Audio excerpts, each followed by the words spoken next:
Reamer बताता है कि उसके पास एक प्रपोजल है। ग्लेन को हैरानी होती है क्योंकि उसे लगा था कि ट्रेनिंग से जुड़े सारे मामले पहले ही रिमर को सौंप दिए गए हैं, लेकिन रिमर साफ करता है कि यह ट्रेनिंग नहीं बल्कि ग्रेजुएशन एग्जाम से जुड़ा मामला है। ग्लेन डिटेल्स पूछता है। रिमर समझाता है कि अभी का टेस्ट या तो इंस्ट्रक्टर अप्रूवल पर होता है या ट्रेनी स्पार पर, लेकिन ये बच्चे ओवन किंगडम के नाइट्स से लड़ चुके हैं और एक डेडली मिशन से बचकर लौटे हैं। वे पहले ही ऐसे ट्रायल्स झेल चुके हैं जो ट्रेनीज से कहीं आगे के हैं। इसी वजह से वह मानता है कि 5th ट्रेनिंग ग्राउंड एक नए तरह के चैलेंज का हकदार है। लॉर्ड ग्लेन पूछता है कि उसका सुझाव क्या है। रिमर सुझाव देता है कि ग्रेजुएशन एग्जाम को सर्वाइवल एग्जाम बनाया जाए, जहां ट्रेनीज को हाउस के बाहर बिना किसी मदद और जिगाट नाम के सहारे के सरवाइव करना होगा, भले ही वे अभी फुल फ्लेज्ड सोर्ड्समैन न हों। उन्हें हायर रेल्म की ओर बढ़ने की कोशिश करनी चाहिए। ग्लेन इस विचार पर सोचता है और कहता है कि रिमर खुद भी बदल गया है। रिमर हैरान होकर पूछता है कि उसका क्या मतलब है। ग्लेन बताता है कि एनर्जी सेंटर टूटने और फ्रंट लाइन से हटने के बाद रिमर का चेहरा हमेशा उदास रहता था, लेकिन 5th ट्रेनिंग ग्राउंड के ट्रेनीज से मिलने के बाद उसमें फिर से जुनून लौट आया है, बिल्कुल स्टूडेंट्स जैसा। रिमर झेंपते हुए मानता है कि यह थोड़ा शर्मनाक है। लोवन भी मानता है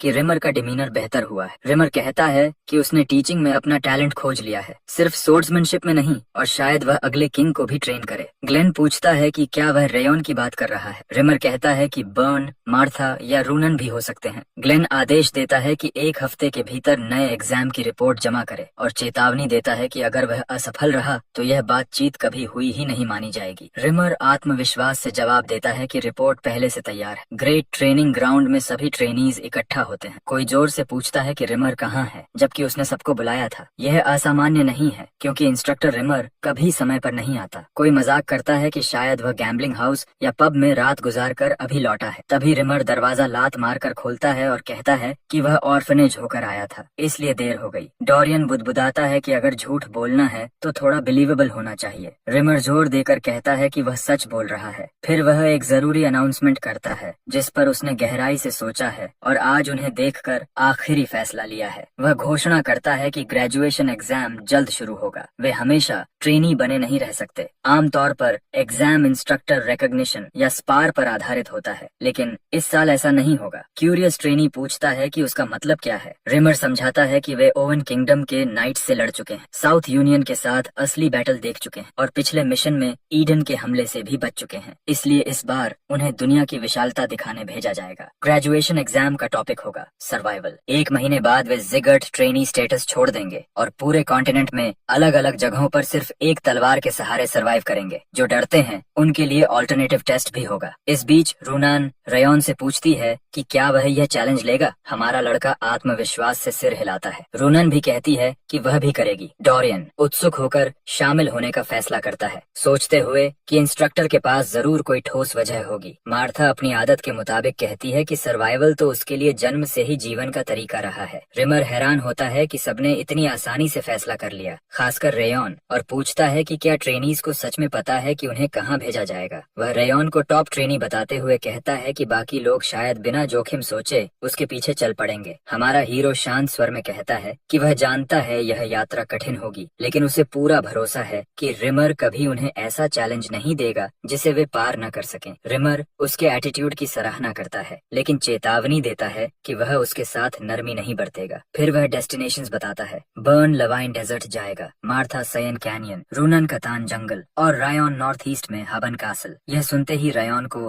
हैबन कासल की बदनामी याद आ जाती है। रिमर समझाता है कि यह एक बैटलफील्ड है जहां नॉर्दर्न सी और स्टालिन माउंटेन के मॉन्स्टर्स रोज हमला करते हैं। इसे हेलिश बैटलफील्ड कहा जाता है, जहां तलवार म्यान में रखने का भी समय नहीं मिलता। सबको मुश्किल होगी, खासकर हमारे लड़के को, जिसकी ओर रिमर खास नजर डालता है। इसके साथ ही वह उन्हें बताता है कि डिपार्चर में लगभग 1 महीना है, इसलिए पूरी तैयारी करें। बाद में पैलेस गार्डन में रेयन जोरदार ट्रेनिंग करता है, जिसे उसकी माँ और हेलन देख रही होती हैं। हेलन चिंतित होकर कहती है कि वह खुद को बहुत ज्यादा पुश कर रहा है और इन दिनों मुश्किल से सो रहा है। वह चाहती है कि वह टेस्ट मना कर दे क्योंकि होबन कासल बेहद खतरनाक है। लेडी सिल्विया मानती है कि जोखिम है, लेकिन इसे ग्रोथ का मौका भी समझती है क्योंकि हेबन कासल उसका एग्जाम साइट है। वह बेहतरीन हालत में पहुंचना चाहता है। वह तय करती है कि पीछे से उसका साथ देगी ताकि वह निश्चिंत होकर ट्रेनिंग कर सके। ट्रेनिंग करते हुए रेयन पिछले हफ्ते से बढ़े हुए रेजिमेंट की थकान महसूस करता है, फिर भी उसे लगता है कि यह काफी नहीं है। हेवन कासल के मॉन्स्टर्स की खाल सख्त और शरीर विशाल होता है, जिन्हें ब्लेड से काट काटना मुश्किल है। जिगर्ट सोर्समैनशिप अटैक और डिफेंस का संतुलन है, लेकिन उसे एहसास होता है कि वह डिसएडवांटेज में रहेगा। वह 10,000 फ्लेम्स कल्टीवेशन इस्तेमाल कर सकता है, लेकिन उनकी ऑरा कंजम्पशन लंबी लड़ाइयों में जोखिम भरी है। रिंग ऑफ फायर ने मदद की है, मगर वह हमेशा उस पर निर्भर नहीं रह सकता। डिपार्चर में 3 हफ्ते बचे हैं, इसलिए उसे हेवन कासल की और जानकारी और एक नई ऑफेंसिव टेक्निक चाहिए। वह तय करता है कि अब खुद में इन्वेस्ट करने का समय है। कुछ ही देर बाद रेयॉन लॉर्ड ग्लेन के सामने खड़ा होता है। ग्लेन पूछता है कि क्या वह सच में अपनी सिल्वर टैबलेट्स नई स्वॉर्ड टेक्निक पर खर्च करना चाहता है। रेयॉन हाँ कहता है। ग्लेन याद दिलाता है कि चॉइस उसकी है, लेकिन उसे लगा था कि वह अपनी माँ का डायरेक्ट लाइन स्टेटस रिस्टोर करने के लिए टैबलेट्स इस्तेमाल करेगा। रेयॉन मानता है कि पहले उसका इरादा वही था, लेकिन सीबू मिशन और ड्यूअल के बाद उसे समझ आया कि उसकी अचीवमेंट्स का इनाम सिर्फ सिल्वर टैबलेट था, गोल्ड नहीं। ग्लेन के पहले कहे शब्द याद करते हुए वह समझता है कि सिर्फ गोल्ड टैबलेट से ही सिल्विया का स्टेटस लौटेगा, इसलिए वह अब भी मजबूत बनने का फैसला करता है। ग्लेन सहमत होता है और कहता है कि हेवन कैसल के लिए यह सही सोच है। वह उसे एक किताब फेंकता है और कहता है कि अगर शक हो तो कुछ और चुन सकता है। किताब का नाम फैंग्स ऑफ इंसैनिटी देखकर रेयॉन का ध्यान खिंच जाता है। वह खुश होता है, सोचता है कि ग्लेन ने खुद चुनी है तो असरदार होगी। वह आभार जताता है। जाने से पहले ग्लेन पूछता है, होबन कैसल जैसी जगह जानते हुए क्या वह डरा नहीं? उसने मना क्यों नहीं किया? रेयॉन बताता है कि ईडन से लड़ने के बाद उसे समझ आया कि लाइफ और डेथ बैटल 1 साल की ट्रेनिंग जितनी ग्रोथ देती है। उसे अपनी लिमिट से आगे धकेलने वाली परिस्थितियों का सामना करना होगा। वह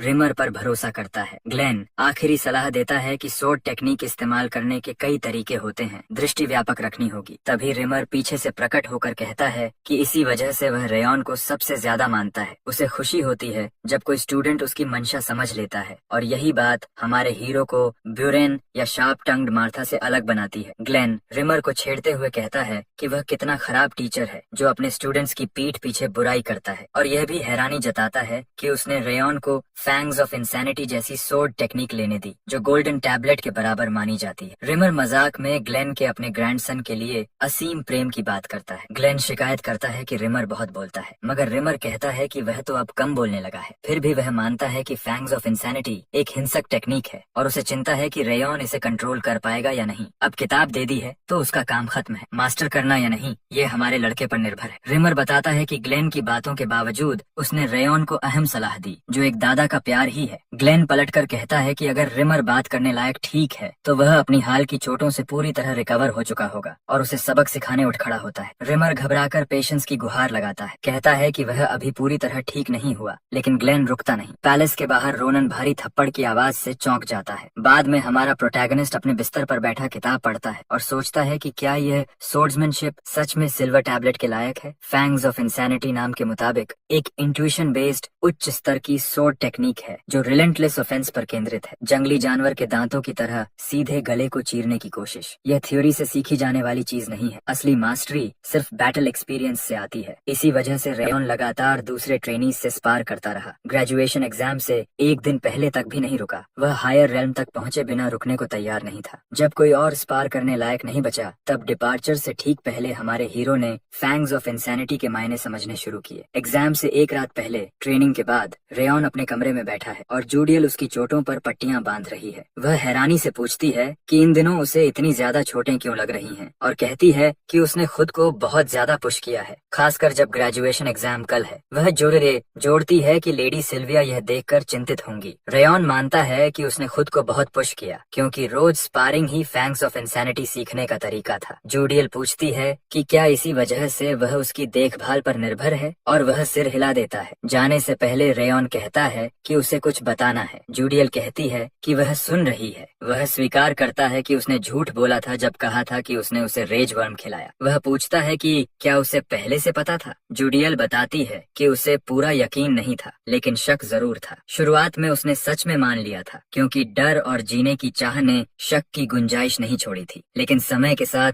एनेक्स की वार्मथ ने उसे बदल दिया। यंग मास्टर ने उसे इंसान की तरह देखा, बदले में कुछ नहीं मांगा। उसने सेंट्रल मार्शल पैलेस की नजर से बचाने का तरीका भी बनाया। लेडी सिल्विया की रक्षा करते देख और उसकी आंखों के इरादे पहचान कर जूडियल को लगने लगा कि सब एक प्रोटेक्टिव एक्ट था। फिर भी वह पूरी तरह निश्चित नहीं थी अब तक। क्यूरियस होकर रेयॉन पूछता है कि वह उसे यह सब क्यों बता रही है। जूडियल कहती है कि उसने उसे बदल दिया है, जैसे वह उसे देखती रही है। वह हमेशा मास्क पहने रहता था, लेकिन हाल में उसने उसके सच्चे जज्बात देखे हैं। जिस दिन रेडन ने एनेक्स में हिंसा की, वह सच में सिल्विया और हेलन के लिए आगे कूदने को तैयार थी। उसके बिस्तर पर हाबन कैसल की जानकारी देखकर, जो उसने खुद कंपाइल की थी, उसे एहसास हुआ कि वह कितनी मदद करना चाहती है। आभारी होकर हमारा हीरो उसे धन्यवाद देता है। जूडियल फिर अपने छोटे भाई के बारे में बताती है। उन्हें बेचते समय अलग कर दिया गया था। उसे नहीं पता वह कहाँ है या जिंदा भी है या नहीं, फिर भी उसी उम्मीद में उसने पैलेस के आदेश माने कि शायद फिर मिल सके। आंसू भर आते हैं और वह माफी मांगती है। रेयॉन उसे चौंकाते हुए वादा करता है कि वह उसके भाई को बचाएगा। वह कहता है कि जब तक कारून उसके पीछे है, उनके रास्ते फिर टकराएंगे और तब वह हर हाल में उसके भाई को ढूंढेगा अगर वह जिंदा हुआ। जूडियल एक सवाल पूछने की अनुमति मांगती है। वह मान जाता है। वह पूछती है कि उसने रेज वर्म के बारे में सच क्यों बताया। अगर उसने उसे कारून को धोखा दे दिया होता तो। हमारा प्रोटैगनिस्ट ईमानदारी से कहता है कि उसे भरोसा था कि वह ऐसा नहीं करेगी। वह इसे बेवकूफी भरा जवाब कहती है और वह बस पूछता है अब वह क्या करेगी। जूडियल उसे फॉलो करने की कसम खाती है और कहती है कि उसे जो भी जरूरत हो वह बिना झिझक बताए। रेयॉन अपनी गैर मौजूदगी में एनेक्स की जिम्मेदारी उसे सौंपता है और भरोसा दिलाता है कि उसे उस पर पूरा विश्वास है। रात बीतती है और सुबह हो जाती है। ग्रेजुएशन एग्जाम का दिन। रिमर सबको इकट्ठा करता है और बताता है कि उनका टास्क है 1 साल तक अपने दम पर सरवाइव करना और वापस लौटना। अगर वे सफल हुए तो नई ऊंचाइयों तक पहुंचेंगे। हमेशा की तरह रिमर टॉप ट्रेनी को कुछ शब्द कहने को कहता है। भले ही रेयॉन को यह भूमिका कभी सूट नहीं करती, फिर भी वह आगे बढ़ता है और कहता है एक कहावत है कि जो वॉरियर अपनी पहली लड़ाई से बच जाता है वह आसानी से नहीं मरता। उनका पहला असली युद्ध भले संयोग से हुआ, लेकिन वे सब जिंदा बचे। जब उन्हें किनारे तक धकेला गया, उन्होंने साथ मिलकर पार किया। इसी तरह वे सरवाइव करेंगे, मजबूत बनेंगे और 5th ट्रेनिंग ग्राउंड के नाम की इज्जत के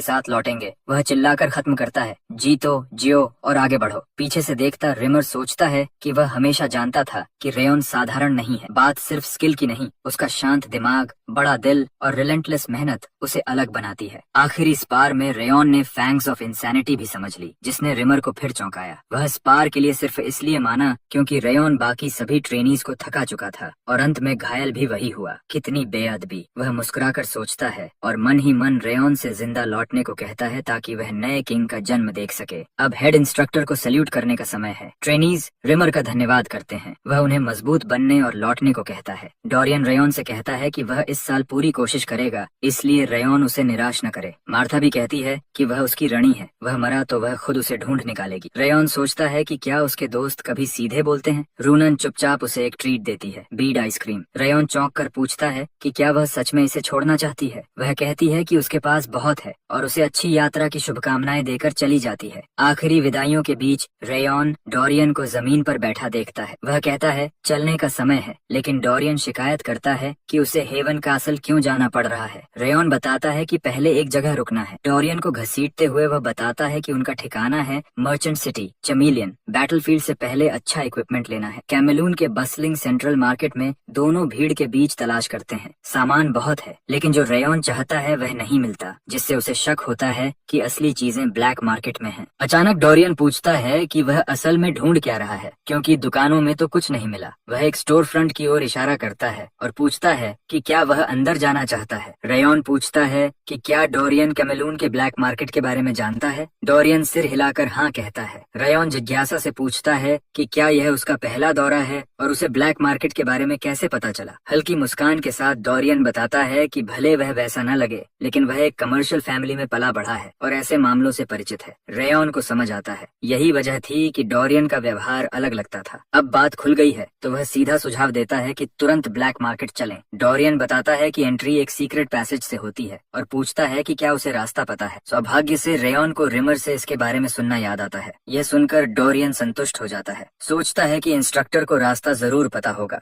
दोनों उस हिडन एंट्रेंस से अंदर जाते हैं और कैमलून के विशाल अंडरग्राउंड मार्केट में पहुंचते हैं। डोरियन वहां की साफ सफाई और आकार देखकर हैरान रह जाता है। ये तो ऊपर वाले मार्केट से भी ज्यादा टाइडी है। वह सोचता है कि क्या उन्हें यहाँ रेयॉन को चाहिए वो चीज मिल पाएगी। हमारा प्रोटैगनिस्ट कहता है कि पहले ऑक्शन कैटलॉग चेक करते हैं। दोनों एक बेंच पर बैठते हैं और रेयॉन लिस्टिंग्स पलटने लगता है। ज्यादा समय नहीं लगता, वहाँ है ब्लैक बटरफ्लाई। उसे आश्चर्य नहीं होता कि यह आज शाम ऑक्शन में है और स्टार्टिंग बिड है 10 गोल्ड कॉइन्स। डोरियन प्राइस देखकर पूछता है कि क्या रॉन इसे खरीदेगा। क्योंकि ये काफी महंगा है। यंग मास्टर कहता है कि अगर वे अपनी पूरी ट्रैवल फंड्स लगा दें तो शायद खरीद सकते हैं, लेकिन रिस्क बहुत ज्यादा है। इसलिए वे पॉन शॉप जाकर कुछ आइटम्स बेचकर फंड्स बढ़ाने का फैसला करते हैं। डोरियन साथ चलता है। 1 घंटे बाद डोरियन पूछता है कि क्या रेयन तैयार है, लेकिन रेयन ऑक्शन हाउस की तरफ जाने के बजाय मार्केट में ही घूम रहा होता है। वह बताता है कि उनके पास थोड़ा टाइम है, इसलिए देख रहा है कि कोई यूजफुल चीज मिले या नहीं। थोड़े पैसे होने के बावजूद उसे कुछ खास नहीं मिलता।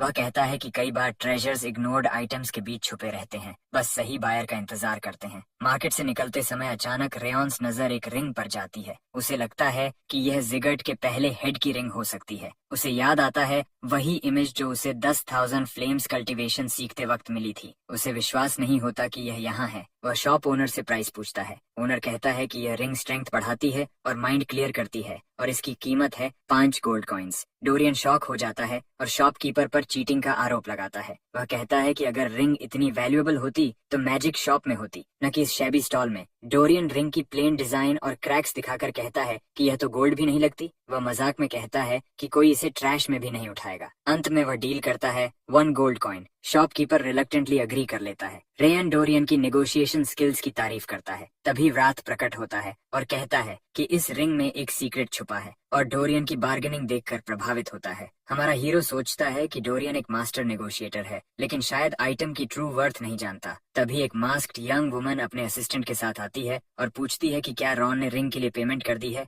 रॉन कंफर्म करता है। वह ऑफर देती है कि वह 10 गुना प्राइस देकर रिंग खरीद लेगी, क्योंकि उसे अर्जेंटली पैसों की जरूरत है। डोरियन सरप्राइज्ड हो जाता है और शॉपकीपर भी क्यूरियस हो जाता है। डोरियन बेचने का सुझाव देता है, लेकिन रॉन समझ जाता है कि यह वुमन रिंग की रियल वैल्यू जानती है। उसके वर्ड से लगता है कि रिंग की कीमत 100 गोल्ड कॉइन्स या उससे ज्यादा हो सकती है। वह पोलाइटली मना कर देता है। वुमन ऑफर बढ़ाती है 20 गुना, फिर 30 गुना, लेकिन रॉन रिफ्यूज करता है। यहाँ तक कि 50 गोल्ड कॉइन्स की ऑफर पर भी वह कहता है कि उसे अपने बिलोंगिंग से अलग होना पसंद नहीं। वुमन का बटलर उसे थ्रेटन करता है और कहता है कि अगर उसने रिंग नहीं दी तो ट्रबल होगा। कामली रॉन जवाब देता है कि वह किसी के स्टेटस से इंटिमिडेट नहीं होगा। यंग वुमन गुस्से में कहती है कि जब तक वह सिविल है रिंग दे दे। उसकी टोन बदल जाती है और रॉन समझ जाता है कि वह अपनी प्रिविलेज्ड बैकग्राउंड दिखाना चाहती है। वह उसे धमकाते हुए कहती है कि उसे दुनिया की खतरनाक सच्चाई का अंदाजा नहीं, और जो दूसरों के सामने झुकते नहीं वे इस दुनिया में भुला दिए जाते हैं। वह बिल्कुल भी नहीं घबराता। शांत स्वर में कहता है कि अगर उसे बस यही कहना है तो वह जा रहा है और मुड़कर वहां से निकल जाता है। मास्क्ड वुमन तुरंत अपने बटलर सेडर से कहती है कि वे अब ऑक्शन हाउस की ओर चलेंगे। उसे पूरा यकीन है कि रेयन भी आज के ऑक्शन में भाग लेने वाला है, और वह ठान लेती है कि जो भी आइटम उसे चाहिए वह उसे उससे पहले खरीद कर रहेगी। ऑक्शन हाउस के अंदर ऑक्शनियर दिन का पहला आइटम अनाउंस करता है, एक नेकलेस जो 70 गोल्ड कॉइन्स में बिक जाता है। उसके बाद आता है सिल्वर मॉनस्टोन और फिर रिंग ऑफ रेजिंग फ्लेम। अभी तक रेयन की रुचि किसी भी आइटम में नहीं है। वह सोचता है कि ब्लैक बटरफ्लाई कब आएगा। आखिरकार ऑक्शनियर एक रेयर ब्लैक बटरफ्लाई पेश करता है जो मोनीस पर फीड करता है। वह बताता है कि इसे जिंदा रखना आसान नहीं, लेकिन इसकी रेयरिटी अनमैच्ड है। बिडिंग शुरू होती है 2 गोल्ड कॉइन्स से। धीरे धीरे प्राइस 7 गोल्ड कॉइन्स तक पहुंच जाता है। तभी हमारा लड़का कॉन्फिडेंटली 13 गोल्ड कॉइन्स बिड करता है, उम्मीद करते हुए कि इतना हाई प्राइस बाकी बायर्स को डरा देगा। लेकिन अचानक masked woman 50 gold coins bid कर देती है। ऑक्शनियर चौंक जाता है और इसे रिकॉर्ड ब्रेकिंग प्राइस बताकर उसी के नाम कर देता है।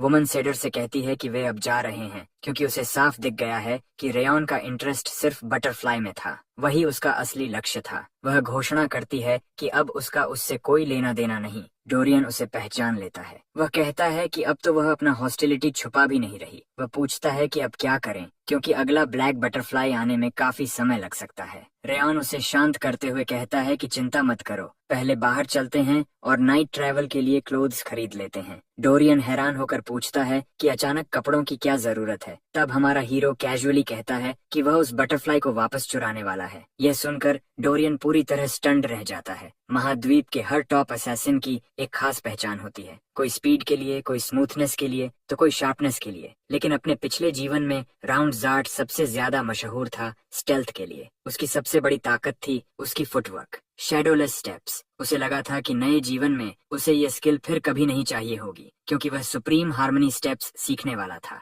पर हालात ने कुछ और ही तय कर रखा था। 10 मिनट्स पहले डोरियन ने वही नाइट आउटफिट ला कर दिया जो रेयन ने मांगा था। हमारा प्रोटैगनिस्ट उसकी तारीफ करता है कि इतने कम समय में इतना अच्छा आउटफिट अरेंज किया। वह पूछता है कि क्या उसे मास्क्ड वुमन के बारे में कुछ पता चला। डोरियन थोड़ी देर हिचकिचाता है। रेयन कारण पूछता है। अंत में डोरियन बताता है कि लोकल लोगों के अनुसार वह वुमन असल में बलर किंगडम की प्रिंसेस जाना है। बचपन से ही मैजिक में बेहद टैलेंटेड और उसके पास एक एक्स्ट्रॉर्डिनरी एबिलिटी है मैजिकल आइटम्स को अप्रेज करने की। इसी वजह से वह बलर के किंग की फेवरेट है। डोरियन कहता है कि उसकी स्टेटस देखते हुए अभी के लिए उन्हें पीछे हट जाना चाहिए। वह ब्लैक मार्केट की वीआईपी है। लेकिन हमारा लड़का रीजन करता है कि बटरफ्लाई अभी प्रिंसेस के पर्सनल रूम तक पहुंचा नहीं होगा। ऑक्शन हाउस अभी भी उसका ऑफिशियल ओनर है, इसलिए यही सबसे सेफ टाइम है इसे स्टील करने का। वह डोरियन से कहता है कि वह जल्द वापस आएगा और तेजी से वहां से निकल जाता है। डोरियन की बातों को अनसुना करते हुए दरवाजे के पीछे छिपकर वह देखता है। उसका अंदाजा सही था। प्रिंसेस का बटरफ्लाई अभी भी उसके रूम के बाहर रखा है। पास में बैठा ऑक्शनियर बड़बड़ा रहा है कि कोई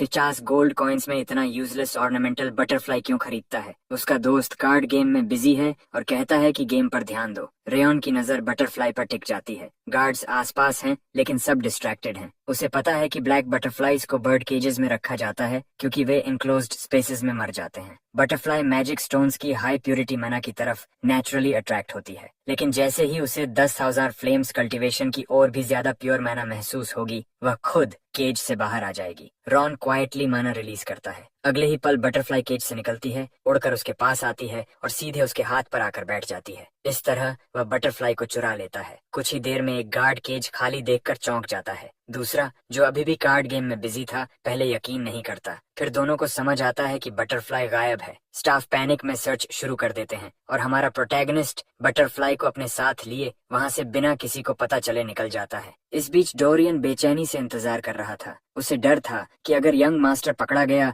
तो बायलर के साथ डिप्लोमेटिक डिजास्टर हो सकता है। उसका दिल तेजी से धड़क रहा था और वह सोच रहा था कि काश उसने रेयन को रोका होता। तभी अचानक उसे रेयन्स आवाज सुनाई देती है। डोरियन चौंक कर पूछता है कि वह कब लौटा। हमारा हीरो शांत स्वर में बताता है कि वह अभी अभी आया है। डोरियन की आंखें फैल जाती हैं। इसका मतलब मिशन सफल रहा। रेयन पाउच दिखाकर कंफर्म करता है कि उसने बटरफ्लाई हासिल कर ली है और डोरियन को रूम लौटने को कहता है। वापस जाते समय वे फिर उसी मास्क्ड वुमन से टकराते हैं। वह उन्हें रोकती है और ताना मारते हुए कहती है कि रायन परेशान दिख रहा है क्योंकि वह उससे ऑक्शन में कम्पीट नहीं कर सकता। फिर वह डील देती है, ब्लैक बटरफ्लाई के बदले रिंग दे दो। रेयन इरिटेट होकर कहता है कि उसने पहले ही मना किया है। वह हंसती है और उसकी सेफ्टी को लेकर धमकी देती है। तभी ऑक्शनियर भागते हुए आता है और प्रिंसेस को बताता है कि ब्लैक बटरफ्लाई चोरी हो गई है। हमारा प्रोटैगनिस्ट मुस्कुराता है और कहता है कि लगता है ट्रबल में अब वह है। प्रिंसेस समझ जाती है कि थीफ रेयन ही है। वह उसे विकेट थीफ कहती है। रेयन कहता है कि उसे उसका स्टेटस जानने की जरूरत नहीं। वह मास्क हटाकर खुद को प्रिंसेस जाना ऑफ बालर किंगडम बताती है और अपने बटलर को अटैक करने का आदेश देती है। बटलर हमला करता है, लेकिन हमारा लड़का उसे आसानी से डिफीट कर देता है। प्रिंसेस शॉक्ड रह जाती है। तभी ग्रीर आता है और रेयन को जिगर्ट का ट्रू स्वॉर्ड्समैनशिप प्रोडिजी बताता है। वह कहता है कि जिगर्ट destructive king of the north के अधीन है। प्रिंसेस को रेयन्स ब्लॉन्ड हेयर और रेड आईज देखकर किंग की पहचान याद आती है और वह डर जाती है। रेयन उससे पूछता है कि उसने अभी उसे क्या कहा, विकेट थीफ। वह वार्निंग देता है कि यह बालर की ऑफिशियल इंसल्ट मानी जा सकती है। वह उसे एक आखिरी चांस देता है अपॉलॉजी का। प्रिंसेस घबराकर माफी मांगती है और रोने लगती है। रेयन उसकी अपॉलॉजी एक्सेप्ट कर लेता है और मामला यहीं खत्म करने का फैसला करता है। ग्रीर जाते समय दुनिया की उसे प्रॉपर्ली बिहेव करने की सलाह देता है। फिर वह रेयन से पूछता है कि वह कैमेलून क्यों आया है। रेयन बताता है कि वह ग्रेजुएशन एग्जाम के लिए इक्विपमेंट लेने आया है। ग्रीर खुश होकर उसे वेस्टर्न क्राफ्ट डिस्ट्रिक्ट के ब्लैक स्मिथ के पास जाने की सलाह देता है। रेयन उसे धन्यवाद देता है। ग्रीर उसे एग्जाम के लिए लक विश करता है। डोरियन आखिरकार राहत की सांस लेता है, यह सोचकर कि यंग मास्टर कितना रेकलेस था, लेकिन ग्रीर की मदद से सब सही हो गया। हमारा प्रोटैगनिस्ट मानता है कि उसने पहले से प्लान बनाया था, लेकिन लक ने भी बड़ा रोल निभाया। डोरियन पूछता है कि क्या वे अभी वर्कशॉप जाएंगे, पर राउंड कहता है कि वे कल जाएंगे क्योंकि आज रात उसे एक पर्सनल मैटर हैंडल करना है। रात होने पर वह अपने कमरे में बैठा होता है और ब्लैक बटरफ्लाई उसके हाथ पर बैठी होती है। वह धीरे से कहता है कि अब बटरफ्लाई को अपना पर्पस पूरा करने का समय है। ब्लैक बटरफ्लाई माना अब्सॉर्ब तो कर सकती है, लेकिन उसे डाइजेस्ट नहीं कर सकती। वहीं टूट एंड फ्लावर अपनी पूरी लाइफ माना गैदर नहीं कर पाता। लेकिन जब दोनों को साथ लाया जाता है तो वे एक दूसरे की कर्स को न्यूट्रल कर देते हैं। टूट एंड फ्लावर बटरफ्लाई के एब्जॉर्ब्ड माना को सोख लेता है और एक हाईएस्ट ग्रेड एलिक्सर में बदल जाता है जो फायर और वाटर एनर्जीज को हार्मोनाइज करता है। रेयन सोचता है कि इस फिनोमिनन के बारे में शायद ही किसी को पता होगा। आखिर उसे भी यह नॉलेज 10,000 फ्लेम्स कल्टीवेशन की मेमोरीज से मिली है। तभी सिस्टम नोटिफाई करता है कर्स ऑफ फ्रॉस्ट का एक हिस्सा खत्म हो गया है। उसकी माना सर्किट्स और एनर्जी सेंटर पहले से ज्यादा स्ट्रांग हो गए हैं। उसकी एनर्जी, विल पावर और सारे स्टैट्स काफी बढ़ गए हैं। एलिक्सर कंज्यूम करने के बाद सिस्टम उसका अपडेटेड स्टेटस शो करता है। सुबह होते ही राउंड डोरियन से कहता है कि अब वर्कशॉप चलने का समय है। डोरियन तुरंत नोटिस करता है कि यंग मास्टर की ऑरा और स्पिरिट पूरी तरह बदल गई है। वह मन ही मन सोचता है कि रात भर में आखिर हुआ क्या। डोरियन कहता है कि शुरू में वह बस क्यूरियस था कि रेयन इतनी मेहनत कैसे करता है, जबकि सब उसे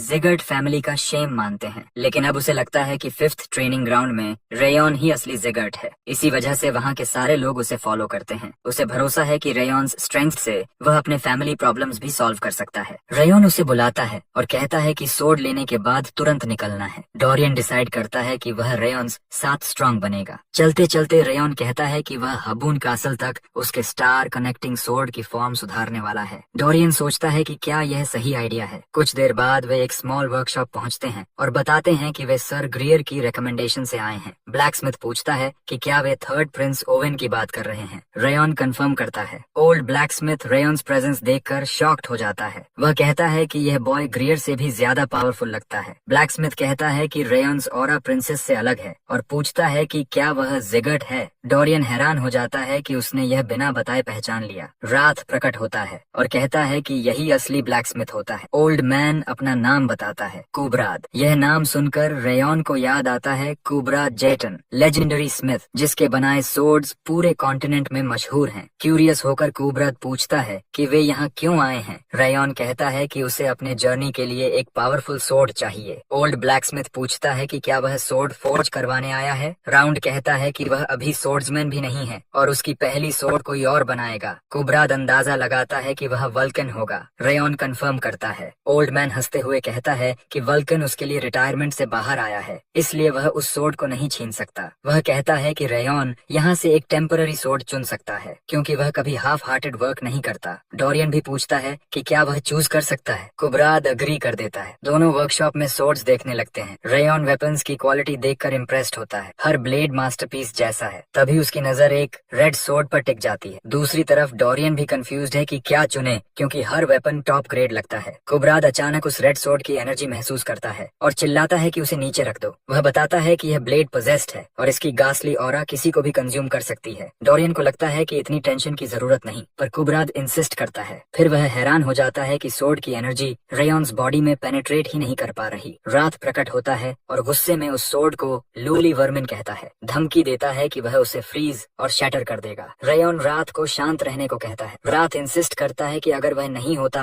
तो रेयन ब्लेड से कंज्यूम हो जाता। हमारा हीरो कहता है कि वह रात का वेसल नहीं और ऐसी ब्लेड उसे कंट्रोल नहीं कर सकती। कुबराद पूछता है कि क्या रॉन ठीक है। रेयन कहता है कि वह फाइन है, लेकिन यह डैगर ऑर्डिनरी वेपन नहीं है। कुबराद बताता है कि यह फेल्ड ब्लेड है। वह कहानी सुनाता है। साउथ में साइरन विलेज था जहाँ सेक्रेड ट्री एथल था। व्हाइट ब्लड रिलीजन ने विलेज पर हमला कर आधे विलेजर्स को मार दिया और बाकी को किडनैप कर लिया। कुबराद ने एथल की ब्रांच से एक डैगर फोर्ज किया ताकि फॉलन विलेजर्स की सोल्स को ऑनर कर सके। लेकिन फॉर्जिंग के बाद ब्लेड और हिल्ट दोनों रेड हो गए। विलेजर्स की रिजेंटमेंट उस ब्लेड में बस गई। तब से कोई भी उसकी गास्ली एनर्जी हैंडल नहीं कर पाया। रेयन ब्लेड को हाथ में लेकर सायरन की मेमोरीज महसूस करता है, रिजेंटमेंट, ग्रीफ और पेन। वह वाव करता है कि अगर कभी व्हाइट ब्लड रिलीजन से सामना हुआ तो वह इस ब्लेड को जस्टिस दिलाने में मदद करेगा। वह सोर्ड को अपने साथ चलने को कहता है। कुबराद नोटिस करता है कि ब्लेड की गास्ली एनर्जी शांत हो गई है, जैसे उसने रेयन को एक्सेप्ट कर लिया हो। रेयन उस वेपन को नाम देता है ब्लेड ऑफ रेक्वियम। वह कुबराद को धन्यवाद देता है कि उसे इतना स्पेशल ब्लेड मिला। कुबराद कहता है कि एक टैलेंटेड सोर्ड्समैन को अपनी सोर्ड देना ब्लैकस्मिथ के लिए सबसे बड़ा ऑनर है। वह उम्मीद करता है कि रेयन एक महान सोर्ड्समैन बनेगा। दोनों बॉयज वर्कशॉप से निकल जाते हैं। जाते हुए कुबराद सोचता है कि उसने रेयन को बस टैलेंटेड चाइल्ड समझा था, लेकिन जिस तरह उसने पोजेस्ड ब्लेड को टेम किया, वह फीट सिर्फ ट्रू प्रोडिजी ही कर सकता है। उसे यकीन हो जाता है कि जिग्गार्ट का नाम फिर पूरे वर्ल्ड में गूंजेगा। जर्नी के दौरान डोरियन कहता है कि वे कई दिनों से नॉर्थ की तरफ बढ़ रहे हैं। कैमेलून बहुत पीछे छूट चुका है और अब चारों तरफ सिर्फ स्नो है। सीनरी रिपीट होने लगी है। तभी रायन कहता है कि वे फाइनली पहुंच गए हैं। उनके सामने खड़ा है हाबन कासल, जहां उनका ग्रेजुएशन एग्जाम होगा। फोर्ट्रेस बहुत विशाल है। डोरियन एक अजीब स्मेल महसूस करता है और अपनी नाक ढक लेता है। रात खुश होकर कहता है कि यह बैटलफील्ड की स्मेल है जो किंग ऑफ एसेंस को इन्विगोरेट करती है। हमारा हीरो रात से पूछता है कि वह इतना एक्साइटेड क्यों है, जबकि रास्ते में कोई हार्डशिप नहीं था। डोरियन यह सुनकर हैरान रह जाता है। जैसे जैसे वे हबून कैसल के पास आए, कोल्ड और भी बढ़ता गया। हर बार जब डोरियन कोल्ड की कंप्लेंट करता, रेयन उसे चलने पर मजबूर कर देता। डोरियन गुस्से में कहता है कि सनराइज से लेकर इवनिंग तक रेयन उसकी सोर्ड स्टैंस करेक्ट करता रहा।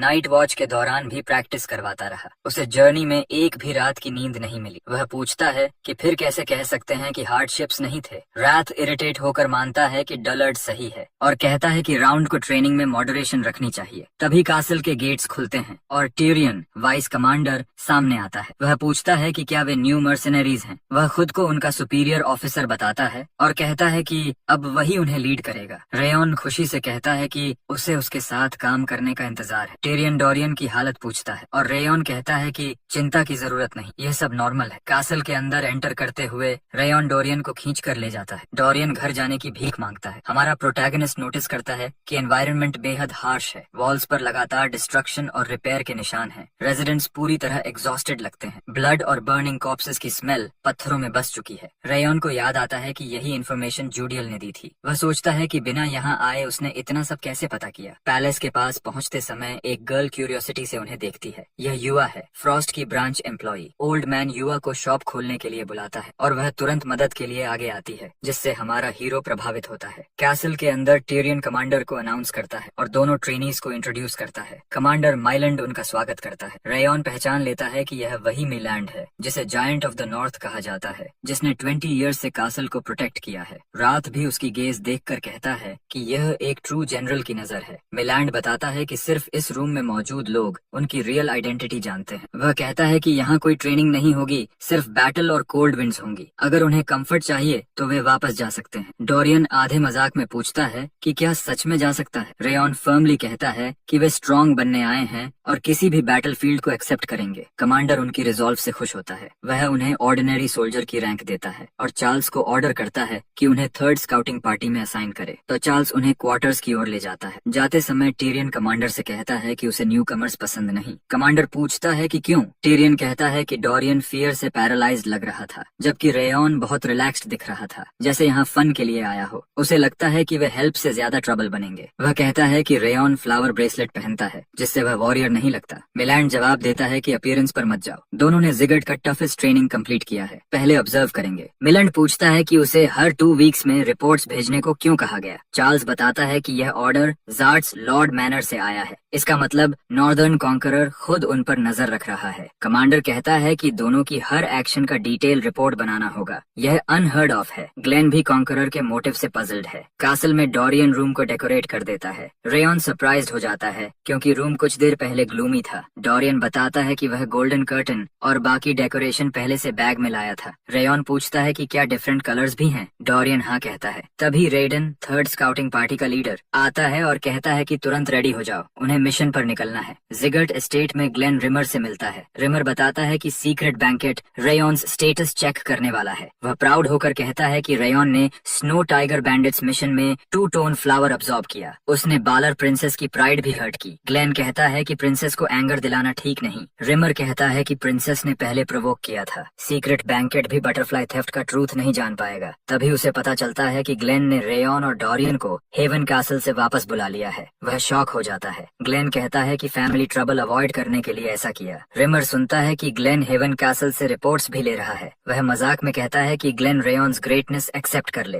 ग्लेन गुस्से में रिमर को पीट देता है। उसकी स्क्रीम्स हेवन कैसल तक एको होती हैं। वहाँ रेयन को लगता है कि उसने कोई चीख सुनी। कुछ समय बाद रेडन उन्हें माउंट स्टर्लिंग ले जाता है, जहाँ थिक स्नो और मॉन्स्टर्स हैं। रेडन टेस्ट के लिए फुटप्रिंट्स दिखाता है। डोरियन कहता है कि शायद यह आइस ट्रोल के हैं, लेकिन हमारा हीरो एनालाइज करता है कि ट्रोल फुटप्रिंट्स ह्यूमन जैसे होते हैं, पर यह 4 पैरों वाले एनिमल के हैं। वह कंक्लूड करता है कि ये कारी माउंटेन गोट के ट्रैक्स ट्रैक्स हैं। रेडन शॉक्ड होकर पूछता है कि ट्रैक्स कब के हैं। रेयन अंदाजा लगाता है कि ये पिछले 1 डे और वेस्ट जाकर एनिमल पकड़ा जा सकता है। रेडन ट्री के मार्क्स दिखाता है। हमारा हीरो कहता है कि यह डायर वुल्फ के हैं जो क्लॉज से टेरिटरी मार्क करता है, पर जिसने यह निशान छोड़ा वह अब मर चुका है। रेडन अमेज्ड है कि रेयन को इतना नॉलेज है। वह डोरियन से भी पूछता है कि ब्रांच पर किस एनिमल के ट्रैक्स हैं। डोरियन हेजिटेंट है। इसी बीच हमारा बॉय लेजेंडरी सेंसेस एक्टिवेट करता है। True soil sword spirit energy scan करके इन्फॉर्मेशन देता है। उसे याद आता है कि इसी तरह सोर्ड ने उसे स्पिरिट एनर्जी रिलेटेड एबिलिटीज दी थी। रैथ प्रकट होकर कहता है कि उसे किंग्स लेजेंडरी सेंस इस्तेमाल करना चाहिए। रेयन कहता है कि सोर्ड मदद कर रहा है। रैथ बोस्ट करता है कि उसकी पावर सुपीरियर है। वह बताता है कि वह डीमन वर्ल्ड का स्ट्रॉन्गेस्ट किंग था। फिर वह एक टेक्निक सिखाने का वादा करता है, ग्लेसिया, जो सिर्फ प्योर कोल्ड एनर्जी वालों के लिए है। रेयन ग्राउंड पर बैठकर फोकस करता है। रैथ उसे समझाता है कि उसे अपनी कोल्ड एनर्जी को सराउंडिंग स्नो से कनेक्ट करना होगा, तभी डिस्टेंट थिंग्स भी क्लियरली सेंस होंगी। कुछ देर में रेयन महसूस करता है कि एनवायरनमेंट की कोल्ड एनर्जी ही उसकी आईज और ईयर्स बन गई है। अब वह डोरियन, रेडन और एक डायर वुल्फ को देख पाता है जिसने अभी किल किया है। अचानक उसे डेंजर महसूस होता है। वह रेडन को वार्न करता है कि शार्क मोल आ रहा है। रेडन को यकीन नहीं होता क्योंकि यह एक्वाटिक मॉन्स्टर का टेरिटोरी नहीं है, लेकिन शार्क मोल सच में सामने आ जाता है। रेडन स्क्वाड को अलर्ट करने के लिए निकलता है, पर उसका पैर स्लिप हो जाता है। मॉन्स्टर ग्राउल करता है। रेयन तुरंत स्वॉर्ड से स्ट्राइक करता है और खुद को सामने खड़ा कर देता है ताकि रेडन और डोरियन सेफ निकल सकें। रेडन फाइनली डोरियन को लेकर पीछे हट जाता है और हमारे हीरो को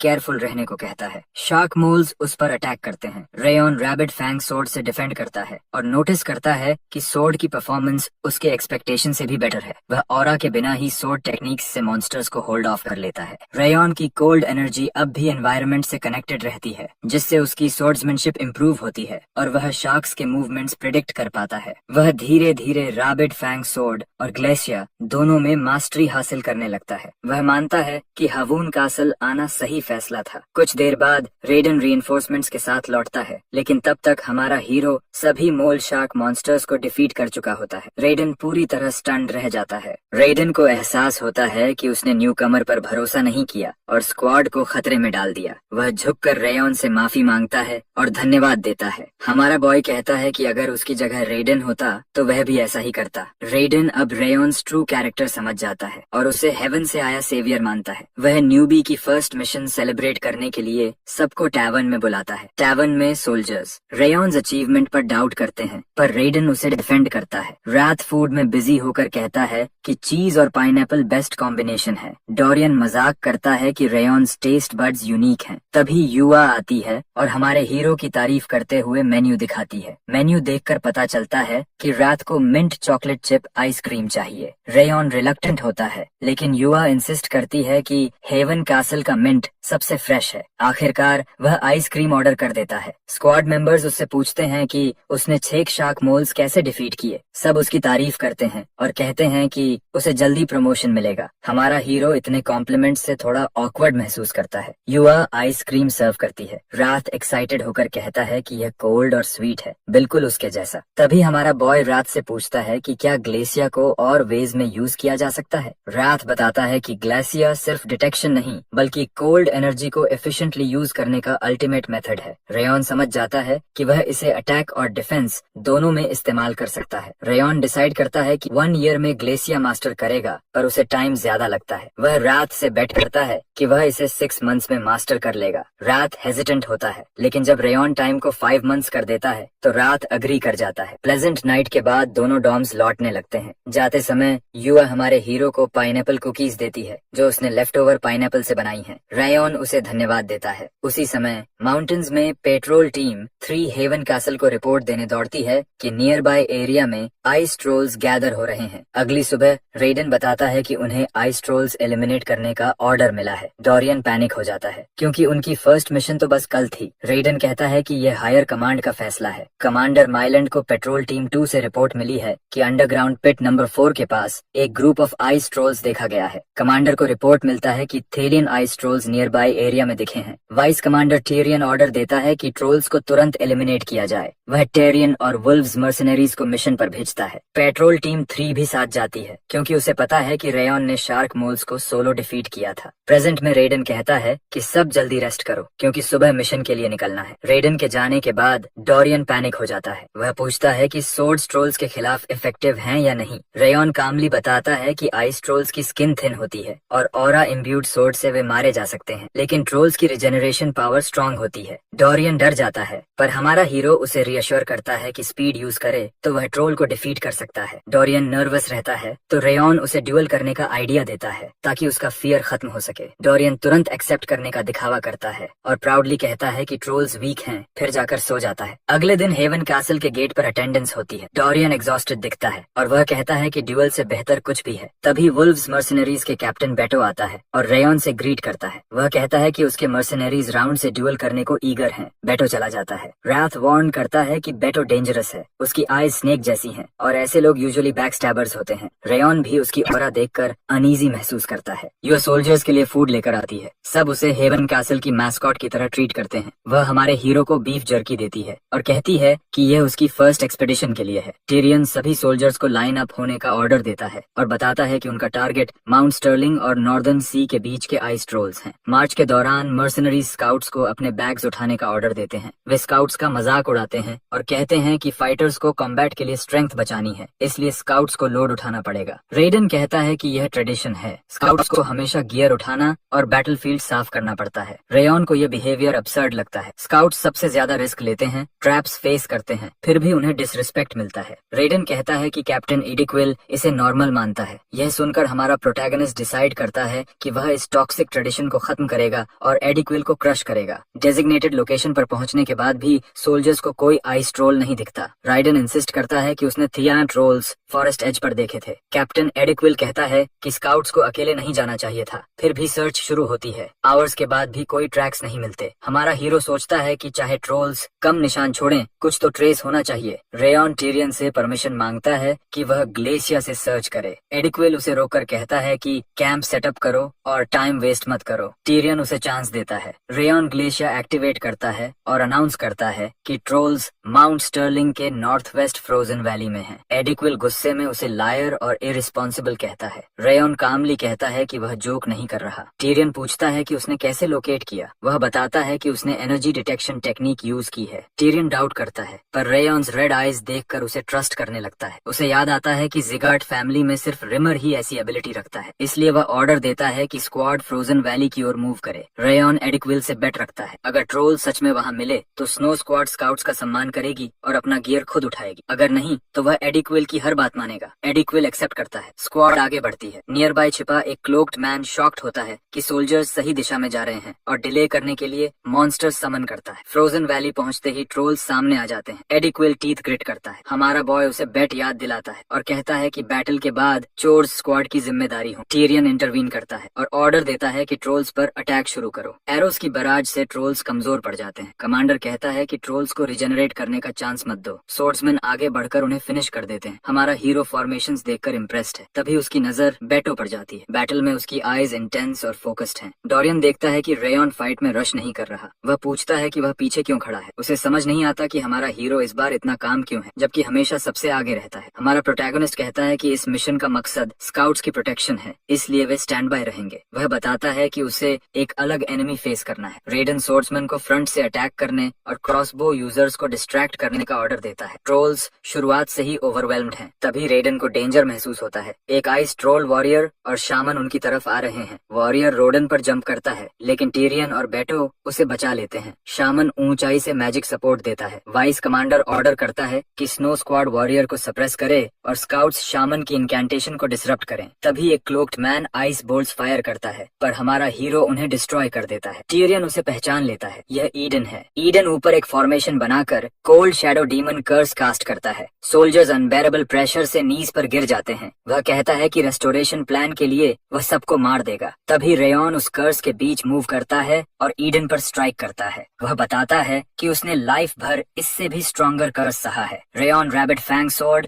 और सैवेज फैंग डांस से ईडन पर अटैक करता है। वह कहता है कि कर्स्ड एनर्जी पर डिपेंड करने से ट्रू स्ट्रेंथ वीक हो जाती है। कर्स टूटते ही एडिक्विल स्टन्ड रह जाता है कि रेयॉन ने वही कर्स ब्रेक कर दिया जो टिरियन को भी इमोबिलाइज कर चुका था। टिरियन तुरंत यूनिट्स को ट्रोल सप्रेस करने का ऑर्डर देता है। बैटल खत्म होने पर टिरियन ईडन से पूछता है कि उसने एम्बुश क्यों किया। ईडन हंसते हुए कहता है कि उसका असली मकसद हेवन कासल की फोर्सेस को डिवाइड करना था। फिर वह अपना फाइनल गिफ्ट अनाउंस करता करता है और अचानक हेवन कैसल में एक्सप्लोजन हो जाता है। सोल्जर्स पैनिक में कासल की तरफ स्मोक राइजिंग देखते हैं। रेयन कहता है कि जब तक कमांडर मिलैंड कासल के अंदर हैं, फोर्ट्रेस फॉल नहीं होगा। टिरियन अग्री करता है। तभी अर्थ वायलेंटली शेक होने लगता है। ईडन कहता है कि उसने डिफेंडर्स को ट्रैप कर लिया है और अब वे सिर्फ हेवन कासल का फॉल देख सकते हैं। टिरियन गुस्से में ईडन को वहीं एलिमिनेट कर देता है और सभी यूनिट्स को तुरंत कासल लौटने का ऑर्डर देता है। कासल के अंदर मिलैंड विलेजर्स की इवैक्यूएशन का ऑर्डर देता है। फर्स्ट स्क्वाड को फायर सप्रेस करने और सेकंड स्क्वाड को आइस ट्रोल्स रोकने का आदेश मिलता है। उसी समय टिरियन अपनी पूरी फोर्स के साथ हेवन कैसल लौट आता है। मिलैंड बताता है कि कैसल पर आइस ट्रोल्स ने एम्बुश किया था। वह टिरियन से पूछता है कि क्या उन्हें बाहर कुछ अनयूजुअल मिला। टिरियन कहता है कि एम्बुश के पीछे ईडन था और उन्होंने ब्लू स्पिरिट को डिफीट कर दिया, लेकिन अर्थक्वेक और ईडन की बातों से लगता है कि एनिमी का प्लान यहीं खत्म नहीं होगा। मिलैंड कहता है कि हेवन कैसल कैप्चर करने से एनिमी को ज्यादा फायदा नहीं मिलेगा, पर टेरियन वार्न करता है कि ये केओस शायद मॉन्स्टर वेव को ट्रिगर कर दे। आइस ट्रोल्स, मॉन्स्टर्स और अर्थक्वेक ये सब संकेत है कि एक मैसिव वेव कैसल की ओर बढ़ रही है। सोल्जर्स पैनिक में आ जाते हैं। मिलैंड उन्हें काम होने का आदेश देता है। वह कहता है कि हेवन कैसल कॉन्टिनेंट की आयरन फोर्ट्रेस है। अगर यह गिरा तो लोगों की फैमिलीज और फ्रेंड्स की शील्ड टूट जाएगी। उसकी स्पीच से सोल्जर्स का मोरल फिर से हाई हो जाता है। हमारा प्रोटैगनिस्ट उसकी लीडरशिप देखकर स्टन्ड रह जाता है। कमांडर ऑर्डर्स देता है कि कुछ स्क्वाड सिविलियंस को प्रोटेक्ट करें और बाकी उसके साथ वॉल्स डिफेंड करें। वह डोरियन और रेयन को पीछे रहने को कहता है, लेकिन टिरियन इंसिस्ट करता है कि दोनों को वॉल्स पर भी लाना चाहिए। आखिर मिलैंड अग्री करता है और उन्हें कासल वॉल्स पर भेज देता है। वॉल्स पर पहुंचते ही स्काउट एक टेरिफाइंग साइट देखता है। बेंटो पूछता है कि क्या उसने ऐसी वेव पहले देखी है। एडिक्विल कहता है कि यह पहली बार है। सामने एक एंडलेस ट्रोल होर्ड एडवांस कर रहा है। कैरियन बताता है कि विजिबल ट्रोल्स लगभग 1000 हैं, पर टोटल टेंस ऑफ थाउजेंड्स भी हो सकते हैं। रेयन रियलाइज करता है कि इवन उसकी एनहांस्ड सेंसेस भी उनकी गिनती नहीं कर पा रही। वह याद करता है कि रिमर ने कहा था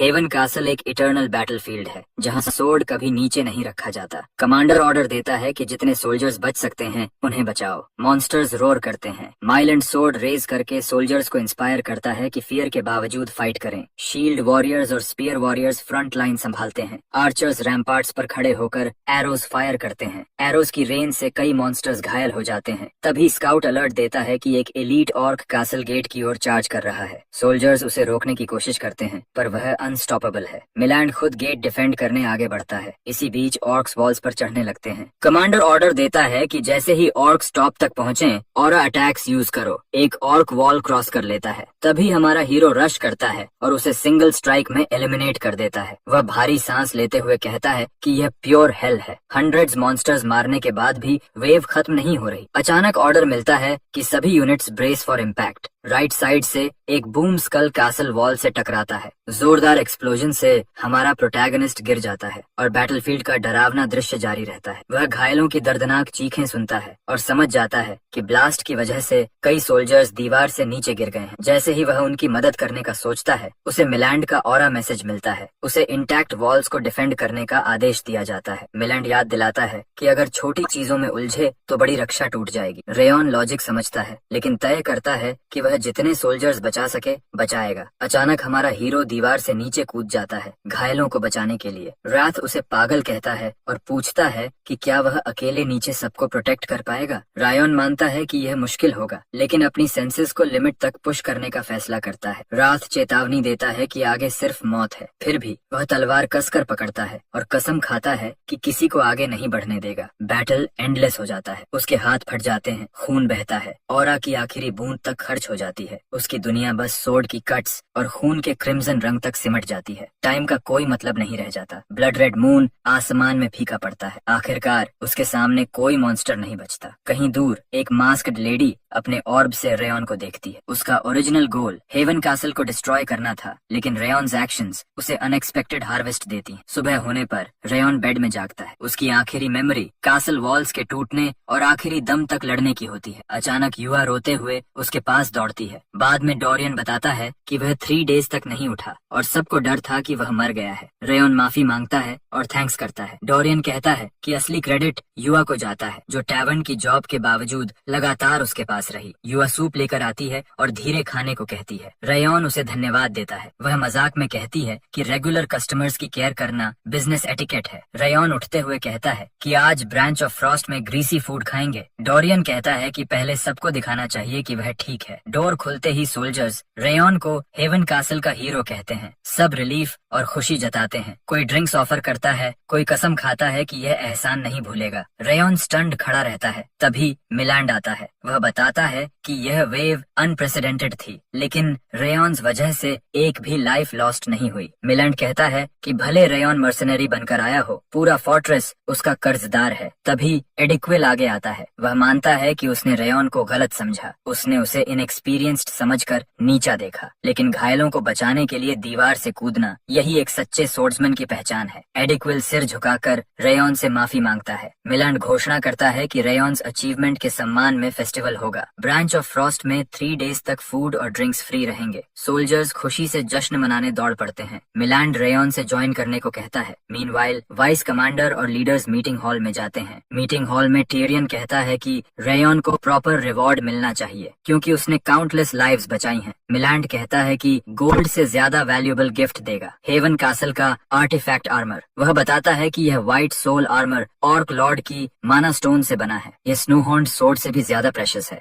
टिरियन और रेडन अग्री करते हैं कि यह रेयन्स ब्रेवरी के लिए परफेक्ट रिवॉर्ड है, लेकिन एडिक्विल पूछता है कि रेयन सच में ऑर्डिनरी मर्सनरी है या नहीं। उसकी मार्शल आर्ट्स एबिलिटीज किसी भी नॉर्मल मर्सनरी से बियॉन्ड हैं। मिलैंड कहता है कि वह अभी रेयन्स आइडेंटिटी रिवील नहीं कर सकता, लेकिन भरोसा रखो, वह डार्कनेस से टेंटेड नहीं है। मिलैंड सबको फेस्टिवल एंजॉय करने और रेयन्स ऑनर में सेलिब्रेट करने को कहता है। 10 मंथ्स गुजर चुके हैं जब से रेयन हेवन कैसल आया था। इतने समय में उसने स्पिरिट एनर्जी कंट्रोल करना सीखा, ट्रू सोल सोर्ड से पावर बढ़ाई और हेल्स बैटलफील्ड जैसे मॉन्स्टर वेव सर्वाइव किया। उसके हीरोइक एक्ट्स की स्टोरीज पूरे कॉन्टिनेंट में फैल चुकी हैं। लोग उसे हीरो ऑफ हेवन कैसल और सोर्ड डीमन के नाम से जानते हैं। उसके कॉमरेड्स हेवन कैसल में अब उसके ट्रस्टेड एलाइज बन चुके हैं। नॉर्थ वेस्ट रीजन में बर्न को रेयन्स फीट्स की खबर मिलती है। ग्रीन हेड मैन बताता है कि ब्लॉन्ड सोर्ड्समैन ने डॉन तक इंजर्ड सोल्जर्स की रक्षा की। बर्न एक्साइटेड हो जाता है, कहता है कि रेयन जितना स्ट्रांग होगा उतना ही मजा आएगा उसे सरपास करने में। लवीन डेजर्ट के दूसरी तरफ मार्था भी रेयन्स रूमर्स सुनती है। उसका असिस्टेंट कहता है कि मॉन्स्टर वेव को रेयन ने रोका। मार्था सोचती है कि वह और कितना स्ट्रांग बनेगा। असिस्टेंट कहता है कि रूमर्स एग्जैजरेट होते हैं, लेकिन मार्था मानती है कि रेयन्स ग्रोथ अनस्टॉपेबल है। मार्था महसूस करती है कि रेयन अब पहले से कहीं ज्यादा पावरफुल हो चुका है। उसका असिस्टेंट पूछता है कि आखिर कौन ऐसा वॉरियर है जिससे मार्था भी नर्वस हो जाती है। मार्था बताती है कि रेयन वही है जिसने उसकी जान बचाई थी और अब वही उसका राइवल भी है। कतम जंगल बेस में रूनन के सामने भी रेयन्स हीरोइक्स की बातें होती हैं। लोग बिलीव नहीं कर पाते कि एक लड़का कैसल की दीवार से कूदकर इतने लोगों को बचा सकता है। शॉर्ट हेड फीमेल वॉरियर कहती है कि यह सिर्फ रूमर है, लेकिन रूनन कॉन्फिडेंटली कहती है कि रूमर सच हैं। रेयन फिजिकल और मेंटल दोनों में उससे भी स्ट्रॉन्गर है। वॉरियर शॉक्ड हो जाते हैं क्योंकि रूनन खुद जंगल कॉन्कर करने के लिए फेमस है। रूनन कहती है कि वह रेयन्स राइवल नहीं बल्कि फ्यूचर में उसके साथ फाइट करने वाली एलाई बनना चाहती है। मीनवाइल हमारा हीरो स्नोई माउंटेन की पीक पर ग्लेशियर प्रैक्टिस कर रहा है। वह कहता है कि जितना ज्यादा ग्लेशियर यूज करता है सेंसेस उतनी ही शार्प होती जाती हैं। रैथ पहले इस एबिलिटी से फ्यूरियस था, लेकिन अब चुप रहता है और माउंट स्टर्लिंग की पीक को देखता रहता है। हमारा बॉय राथ से बेट करता है। राथ कहता है कि रिमर का टेस्ट था कि रेयन हेवन कैसल में 1 ईयर सर्वाइव करे। अब सिर्फ 2 मंथ्स बचे हैं। राथ वेजर करता है कि रेयन ये लास्ट 2 मंथ्स सर्वाइव नहीं करेगा। हमारा प्रोटैगनिस्ट हंसते हुए कहता है कि ग्रेजुएशन पास है और ईडन अब अटैक नहीं करेगा क्योंकि बॉल्कन डिफीट हो चुका है। फिर भी वह राथ का बेट एक्सेप्ट कर लेता है। मंथ बीत जाता है और अब एग्जाम तक सिर्फ 1 मंथ बाकी है। कासल में पीस चल रहा है, जिससे राथ इरिटेटेड होकर माउंट स्टर्लिंग को लेजी कहता है। तभी रेयन नोटिस करता है कि कासल के ऊपर बहुत सारे क्रोज घूम रहे हैं। अचानक उसे ग्राउंड पर एक फ्रॉग दिखता है जो इस एक्सट्रीम कोल्ड में इम्पॉसिबल है। तभी अर्थ वायलेंटली शेक होती है और लोग पैनिक में चिल्लाने लगते हैं। वार्निंग बेल बजती है। मॉन्स्टर वेव आ रही है। सोल्जर्स वॉल्स की तरफ दौड़ते हैं। रेडन रेयन को हरी करने को कहता है और साथ चलने को कहता है। मॉन्स्टर्स की वेव उतनी ही मैसिव है जितनी पिछली थी। टिरियन मिलैंड से पूछता है कि क्या यह ईडन का काम है, लेकिन हमारा हीरो फील करता है कि मॉन्स्टर्स इस बार अटैक नहीं बल्कि फ्ली कर रहे हैं, जैसे किसी और डेंजरस प्रेजेंस से डर रहे हों।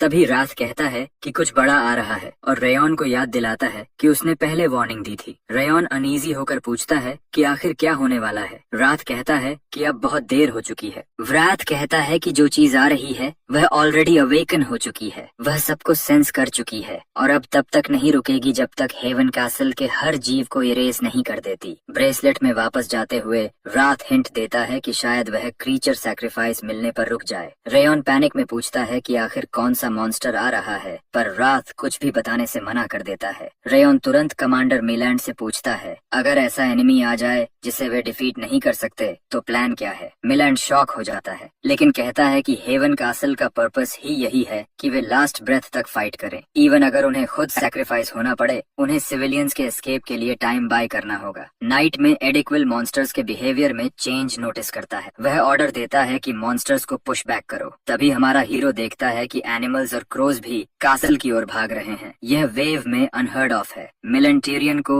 सिविलियंस इवैक्यूएट करने का अर्जेंट ऑर्डर देता है। मिलैंड रेयॉन को ऑरा मैसेज भेजता है अगर सिचुएशन आउट ऑफ कंट्रोल हो जाए तो वह कासल छोड़कर भाग जाए। वह कहता है कि रेयॉन का फ्यूचर इस बैटलफील्ड से कहीं बड़ा है, लेकिन हमारा बॉय रिफ्यूज कर देता है। वह कहता है कि वह सबको छोड़कर अकेले नहीं जाएगा। तभी एक हॉर्न्ड फिगर कासल की ओर बढ़ता है। वह मटर करता है कि वह कोल्ड और टायर्ड है और अब सब कुछ इरेज कर देगा। रात प्रकट होकर कहता है कि यह कोई नॉर्मल बीइंग नहीं बल्कि स्लॉथ, डीमन लॉर्ड, रात के बराबर का मॉन्स्टर है। ये सुनहरे सेंडे माइलैंड की आर्म्स तक कांपने लगती हैं। रात बताता है कि स्लॉथ डीमन वर्ल्ड में लेजीनेस का मोनार्क है। उसने 1000 ईयर्स तक किसी को भी नहीं छोड़ा जो उसकी स्लीप डिस्टर्ब करे। उसी वजह से वह डीमन लॉर्ड बना। वह यहाँ आया है उन सबको खत्म करने जिन्होंने उसे जगाया। रेयॉन पूछता है कि स्लॉथ को रोका कैसे जाए। व्राथ कहता है कि अगर उसके जैसे किंग या रेयॉन्स ग्रैंडफादर मौजूद होते तो स्लॉथ फाइट अवॉइड करता, क्योंकि अगर बैटल ज्यादा लंबी चली तो स्लॉथ को स्लीप नहीं मिलेगी और वह इसे सबसे ज्यादा हेट करता है। रेयॉन समझ जाता है कि स्लॉथ हर डिसीजन अपनी स्लीप के हिसाब से लेता है। व्राथ उसे 2 ऑप्शंस देता है, या तो बॉडी का कंट्रोल व्राथ को दे दो ताकि स्लॉथ को रोका जा सके, या फिर कंप्लीट अनाइलेशन के लिए तैयार रहो। रेयॉन जानता है कि अगर उसने रात को कंट्रोल दिया तो दुनिया पर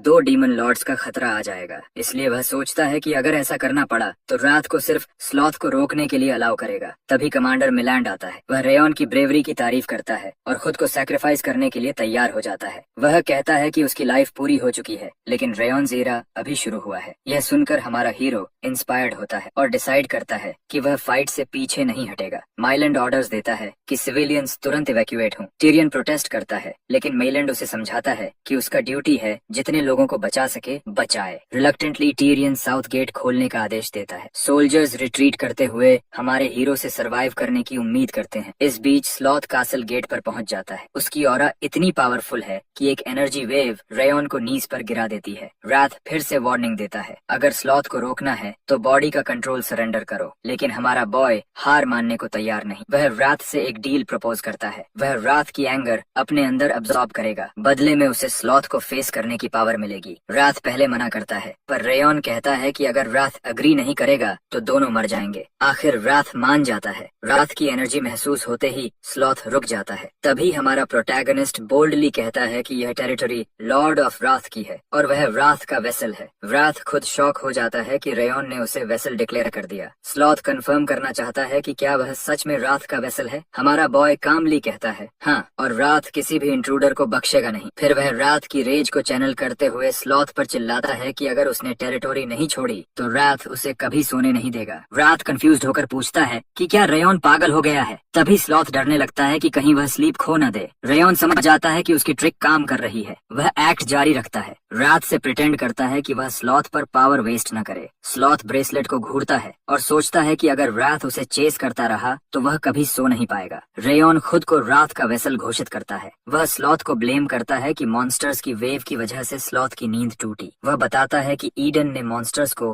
पॉन की तरह इस्तेमाल किया। स्लॉथ मान जाता है कि अगर यह सच है तो उसे फाइट करने की जरूरत नहीं और वह बस लीव करके स्लीप करेगा। रेयॉन फिर रात की वॉइस में स्लॉथ को थ्रेटन करता है, या तो स्लीप सैक्रिफाइस सैक्रिफाइस करो या अपनी पावर उसे ट्रांसफर करो। स्लॉथ डिसाइड करता है कि पावर देना आसान है। वह अपनी स्ट्रेंथ रेयॉन को देने लगता है। रात शॉक और रेज में चिल्लाता है कि उसे डिस्ट्रॉय कर दो, पर स्लॉथ इग्नोर कर देता है। सिस्टम नोटिफाई करता है कि स्लॉथ की पावर का हिस्सा अब रेयॉन्स सोल और बॉडी में इन्फ्यूज्ड हो चुका है। स्लॉथ स्लीपी होकर जाने लगता है, लेकिन हमारा बॉय उसे रोककर गॉब्लिन किंग का मैजिक स्टोन देता है। स्लॉथ वार्मथ महसूस करता है और मानता है कि अब वह फॉरएवर स्लीप कर सकता है। रेयॉन स्लॉथ से डील करता है, फ्यूचर में हेवन कैसल मत आना और अगर वेव फिर उठे तो उसे खुद स्टॉप करना। स्लॉथ अग्री करता है। रिटर्न गिफ्ट के तौर पर स्लॉथ उसे एक और फ्लावर ब्रेसलेट देता है, कहते हुए कि यह फ्यूचर में काम आएगा। यह कहकर स्लॉथ डिसअपियर हो जाता है। रेयॉन खुद से कहता है कि उसे सनराइज तक होल्ड करना होगा ताकि स्लॉथ पूरी तरह डिसअपियर हो जाए। रात उसे कर्स करता है, लेकिन हमारा हीरो रिलीफ महसूस करता है कि उसने स्लॉथ के बारे में नॉलेज सही समय पर यूज किया। जैसे ही सनराइज होता है, स्लॉथ का नाइटमेयर खत्म हो जाता है। मिलैंड और बाकी सोल्जर्स धीरे धीरे अवेकन होते हैं। मिलैंड याद करता है कि लास्ट मोमेंट पर एक हॉरिफाइंग शॉकवेव महसूस हुई थी, जैसे नॉर्दर्न किंग ऑफ एनाइलेशन की पावर हो। वह शॉक्ड है कि वह अब भी अलाइव है। तभी टीरियन आता है और पूछता है कि सब ठीक है या नहीं। मिलैंड देखता है कि रेयॉन फ्रंट में खड़ा है। वह अनाउंस करता है कि उसने अपना प्रॉमिस पूरा किया। टीरियन स्टन्ड हो जाता है कि क्या उसने सच में उस डीमन किंग को सप्रेस कर दिया। सब सेफ देखकर हमारा बॉय कलेप्स हो जाता है और मिलैंड उसे हीरो कहकर पकड़ लेता है। 3 डेज बाद हेवन कैसल नॉर्मल रूटीन्स पर लौट आता है। टीरियन पूछता है कि हॉर्न्ड फिगर कौन था। मिलैंड कहता है कि वह एक डीमन किंग रहा होगा, क्योंकि ऐसी टेरिफाइंग ऑरा और पावर किसी डीमन लॉर्ड की ही हो सकती है। एडिक्विल सोचता है कि शायद रेयॉन ने डीमन किंग से नेगोशिएट किया। वह मानता है कि उसने कासल बचाने के लिए अपनी सोल तक सैक्रिफाइस कर दी। मिलैंड भी कहता है कि वह नेगोशिएशन वर्ड सुन चुका था। अब सब रेयॉन्स आइडेंटिटी को लेकर क्यूरियस हैं। मिलैंड फाइनली कहता है कि रेयॉन जिगर्ट ब्लड लाइन से है। टिरियन भी अग्री करता है कि उसकी एबिलिटीज किसी ऑर्डिनरी मर्सनरी से बियॉन्ड हैं। वह वाव करता है कि अब वह रेयॉन का साथ देगा और उसकी प्रोटेक्शन करेगा। कुछ समय बाद रेयॉन मेडिकल रूम में अवेकन होता है। वह देखता है कि युवा उसके पास ही सोई हुई है, जो क्लियरली उसकी केयर कर रही थी। वह सरप्राइज्ड है कि उसे कोई एग्जॉस्शन फील नहीं हो रही। उल्टा उसकी ऑरा और सेंसेस पहले से ज्यादा शार्प हैं। रात लाउडली पूछता है कि क्या वह लाइटर फील कर रहा है। वह चिल्लाता है कि रेयॉन ने स्लॉथ जैसे डीमन किंग को फूल कर दिया। तभी सिस्टम स्टैट्स शो करता है रेयॉन की पावर और स्किल्स काफी अपग्रेड हो चुके हैं। सबसे शॉकिंग ट्रेट ये है कि स्लीप करते समय उसके स्टैट्स और भी बढ़ेंगे। रेयॉन समझ जाता है कि उसका रेस्ट इतना रिफ्रेशिंग क्यों था। स्लॉथ की पावर से उसका स्लीप 24 आवर्स की ट्रेनिंग के बराबर बन चुका है। रात गुस्से में स्लॉथ को कर्स करता है। जब रात स्टैट्स पूछता है, रेयॉन बताता है कि उसके स्टैट्स 11 पॉइंट्स बढ़ गए हैं। रात शॉक्ड और फ्यूरियस रह जाता है। युवा और रेडन उसे चेक करते हैं। रेयॉन कहता है कि वह पूरी तरह फाइन है। रेडन बताता है कि कमांडर मिलैंड उसे बुला रहे हैं। मिलैंड कहता है कि उसने इतना फास्ट हीलिंग कभी नहीं देखा। फिर वह पूछता है कि डीमन किंग से उसने कैसे डील किया। रेयॉन सोचता है कि अगर ट्रूथ पता चला तो लोग उसे डीमन से लिंक्ड मानकर रिजेक्ट कर सकते हैं। तभी मिलैंड उसे रोककर कहता है कि उसे आंसर देने की जरूरत नहीं। सभी मानते हैं कि उसने डीमन किंग से नेगोशिएट करके सबकी लाइफ बचाई और अपनी बॉडी और सोल तक सैक्रिफाइस की। मिलैंड और कैप्टन्स उसे रिस्पेक्ट देते हैं और कहते हैं कि हेवन कैसल हमेशा उसके साथ खड़ा रहेगा। रेयॉन एक रिक्वेस्ट रखता है। ग्रेजुएशन से पहले मिलैंड के साथ अरीना में स्पारिंग मैच। वीक बाद ग्रेजुएशन करीब है। स्लॉथ की पावर से रेयॉन्स फिजिकल स्ट्रेंथ पीक पर है। अरीना में क्राउड उसे चीयर करता है। मिलैंड ड्यूअल शुरू करने का सिग्नल देता है। फाइट शुरू होते ही रेयॉन मिलैंड की ओवरवेलमिंग ऑरा महसूस करता है। रेयॉन फर्स्ट अटैक करता है, लेकिन कमांडर आसानी से ब्लॉक कर देता है। दोनों के सोर्ड स्ट्राइक्स और काउंटर्स पूरे अरीना में एको करते हैं। टीरियन और एडिक्विल रेयॉन्स इंप्रूवमेंट देखकर स्टन्ड हैं। वह अब मास्टर बनने के बेहद करीब है। मिलैंड कहता है कि रेयॉन स्पीड और स्ट्रेंथ इम्प्रेसिव है, लेकिन अटैक्स में शार्पनेस अभी भी कम है। हमारा बॉय रैबिट फैंग सोर्ड से नेक्स्ट स्ट्राइक करता है और ओपनिंग देखकर पंच करता है, लेकिन मिलैंड उसे बेयर हैंड से ब्लॉक करके काउंटर करता है। रेयॉन रियलाइज करता है कि मिलैंड हर मूव प्रिडिक्ट कर रहा है और ऑरा यूज करने के बावजूद टायर्ड भी नहीं हो रहा। वह पूछता है कि कमांडर इतना पावरफुल और काम कैसे है। मिलैंड समझाता है कि मास्टर बनने का असली फर्क मिडिल एनर्जी कोर से आता है। यह कोर सिर्फ मास्टर लेवल पर खुलता है, जिससे ऑरा और पावर मेंटेन करना आसान हो जाता है। वह कहता है कि रोवन एक्सपर्ट लेवल में टॉप पर है, लेकिन अभी मास्टर नहीं बना, इसलिए स्टैमिना और रॉ पावर में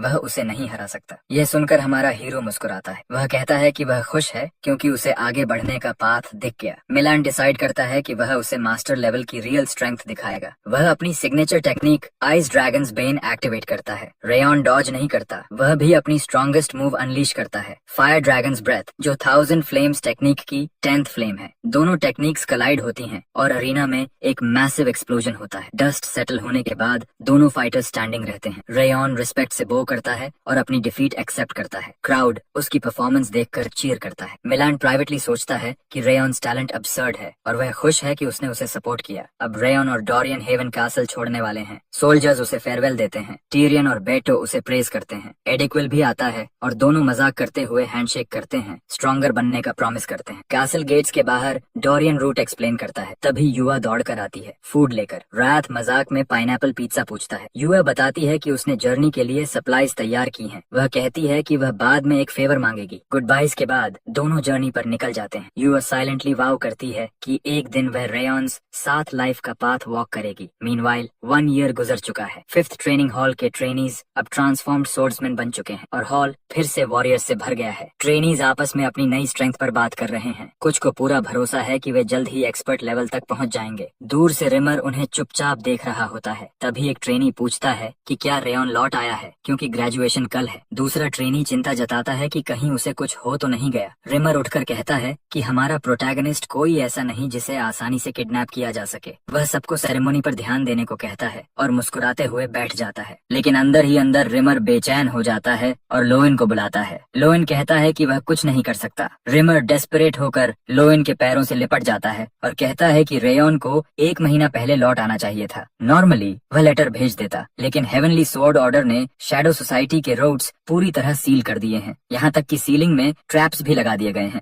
लोइन बताता है कि ग्लेन ने रेयॉन्स हर जानकारी को टॉप सीक्रेट बना दिया है। रिमर गुस्से में कहता है कि अगर ग्लेन इतना केयर करता है तो कम से कम अपने ग्रैंडसन को प्यार तो दिखाए। आखिरकार वह डिसाइड करता है कि ग्लेन से सीधे पूछेगा। थोड़ी देर बाद अंदर से ग्लेन की फ्यूरियस ऑरा इरप्ट होती है। साफ है कि रिमर को लेसन मिला है। जिगट सेंट्रल मार्शल हॉल में करुण को रिपोर्ट मिलती है कि रेयॉन शायद मर चुका है। असिस्टेंट बताता है कि रेयॉन को 1 महीना पहले लौटना था। सर्च टीम हेवन कासल नहीं पहुंच सकी क्योंकि बीच में मॉन्स्टर वेव आ गई। वेव रुक गई लेकिन रेयॉन का कोई पता नहीं चला। कंक्लूजन यही है कि वह सिवियरली इंजर्ड या डेड है। करून अंदर ही अंदर खुश होता है कि बिना कुछ किए ही प्रॉब्लम खत्म हो गई। असिस्टेंट शक करता है कि शायद ईडन ने अटैक किया हो। करून ग्रेजुएशन एग्जाम की बात करता है। रिमर का टेस्ट कुछ डेज से लेकर वीक तक चलता है। इवन अगर रेयॉन आज लौटे तो वह सेरेमनी में पार्टिसिपेट नहीं कर पाएगा। करून सोचता है कि रेयॉन्स डिसअपॉइंटेड फेस देखना मजेदार होगा। ग्रेजुएशन सेरेमनी का दिन आ जाता है। सिल्विया बेचैन है और डरती है कि अगर सेरेमनी शुरू हो गई तो उसका बेटा डिस्क्वालीफाई हो जाएगा। मेड उसे रियश्योर करती है कि हेड ट्रेनी के बिना सेरेमनी शुरू नहीं होगी। दूसरी तरफ करून संतुष्ट है। ट्रेनीज मिशंस की बातें कर रहे हैं। बर्न आता है और सबको वार्निंग देता है कि चैट बंद करें और सीट्स पर लौटें। तभी मार्था पीछे से आती है और कहती है कि बर्न अब भी उतना ही स्टिफ है। बर्न सोचता है कि मार्था की शार्प टंग आज भी वही है। मार्था कहती है कि लोग तब तक बोलेंगे जब तक वह उन्हें हरा न दे। बर्न गेट की तरफ देखता है और सोचता है कि रेयॉन अब तक क्यों नहीं आया। बर्न को डर होता है कि कहीं ईडन ने सच में कुछ कर दिया हो, लेकिन रूनन शांत स्वर में कहती है कि रेयॉन जरूर लौटेगा। वह ईडन जैसे लोगों से हारने वाला नहीं है। मार्था कहती है कि अगर रेयॉन नहीं आया तो वही रिप्रेजेंटेटिव बनेगी। रूनन गुस्से में कहती है कि हमारा हीरो जरूर लौटेगा। दोनों आर्ग्यू करने लगती हैं और बर्न उन्हें शांत करने की कोशिश करता है। तभी अनाउंसर ग्रेजुएशन सेरेमनी शुरू होने की घोषणा करता है और सभी ट्रेनीज को पोजीशंस लेने को कहता है। अनाउंसर पेट्रियार्क ग्लेन जिगर्ट के अराइवल की घोषणा करता है। पूरा हॉल पेट्रियार्क का स्वागत करता है। रिमर नर्वस होकर रिक्वेस्ट करता है कि सेरेमनी को डिले कर दिया जाए क्योंकि 2 ट्रेनीज अभी तक नहीं आए। ग्लेन रिफ्यूज कर देता है और कहता है कि जो टाइम पर नहीं आया वह ग्रेजुएट होने के योग्य नहीं। फाइनल रोल कॉल होता है। 43 स्टूडेंट्स, जिनमें से 48 प्रेजेंट हैं और 2 मिसिंग। ट्रेनीज सोचते हैं कि सेरेमनी शायद रेयॉन के बिना शुरू हो जाएगी। गेट्स बंद होने ही वाले होते हैं कि अचानक रुक जाते हैं। तभी रेयॉन और डोरियन हॉल में एंटर करते हैं। रिमर रिलीफ की सांस लेता है। रेयॉन अपोलोजाइज करता है कि वह लेट है। डोरियन भी क्वाइटली बताता है कि वह साथ है। रिमर उन्हें स्पॉट पर जाने को कहता है, लेकिन तभी कारून ग्लेन से कहता है कि रेयॉन्स क्वालिफिकेशन अभी वेरीफाई नहीं हुई, इसलिए उसे ग्रेजुएट नहीं करना चाहिए। ग्लेन कहता है कि डिसीजन इंस्ट्रक्टर का होगा। कारून इंसिस्ट करता है कि रेयॉन वेट करवाने लायक क्वालिफाइड नहीं है। रिमर कहता है कि वह रेयॉन स्ट्रेंथ अभी प्रूव कर सकता है। तभी रिमर और कारून सोर्ड से क्लैश करते हैं। ऑरा स्काई में बर्स्ट होती है। कारून शॉक्ड रह जाता है कि रेयॉन रिमर के अटैक को इजीली ब्लॉक कर देता है। रेयॉन कहता है कि यही उसकी क्वालिफिकेशन का प्रूफ है। कारून चुपचाप बैठ जाता है। रिमर ग्लेन से पूछता है कि सेरेमनी शुरू करें। ग्लेन अग्री कर देता है और कहता है कि सेरेमनी के बाद वह रेयॉन से कुछ क्वेश्चंस क्वेश्चंस पूछेगा था। रिमर हेड ट्रेनी रेयन को फ्रंट में भेजता है। फाइनल रोल कॉल दोबारा होता है। 43 ट्रेनीज ऑल प्रेजेंट, कोई एब्सेंटी नहीं। इसी के साथ 5th ट्रेनिंग हॉल का ग्रेजुएशन सेरेमोनी ऑफिशियली शुरू हो जाता है।